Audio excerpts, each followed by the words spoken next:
Entonces, aquí en Tazones seguís manteniendo lo de les capillines por les cases. Sí, a ver, ya como con muy pocos vecinos, porque la gente aquí ya sabes que hay muy pocos vecinos ya mayores y eso, y son los que tienen esa tradición, pero sí que hay gente que sí que lo sigue llevando a su casa o que te la ¿Y pide. qué capillines son? ¿Qué Pues se lleva? llévase a la Virgen, más se lleva a la Virgen del Carmen y a la Virgen del Rosario, a San Roque y a San Miguel, bueno.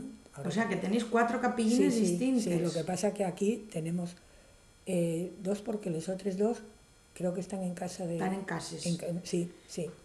¿Y mantiense lo de tener una lista de teléfono para avisar al siguiente o ya No, hay una lista predeterminada? nunca se hizo. ¿Nunca? Sí, llévenla de una casa para otra. Está en una casa y cuando la persona cree que, bueno, que ya fue el tiempo, pues no sé, que estuvo allí o que lo que sea, llévala para otra casa, para otra vecina. Siempre se hizo así.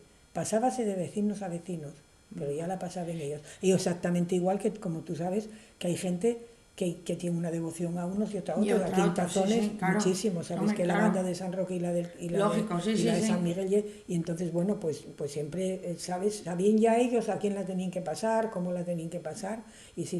¿Y cepu? ¿Tienen cepu todos? por supuesto. Vale, claro, vale. Que lleva el mantenimiento, entiendo, de la propia capillina. Sí, de la propia capilla, efectivamente. Vale. Bueno, yo creo que en un tiempo que había tanta población en Tazones, sería incluso para las fiestas. Hombre, me imagino, a ver, no para las fiestas, para la cofradía, para pues la ropa de los altares, la ropa de los santos, yo qué sé. Yo pienso que para gastos de eso. Que repercutían en la propia cofradía. Sí. Ya.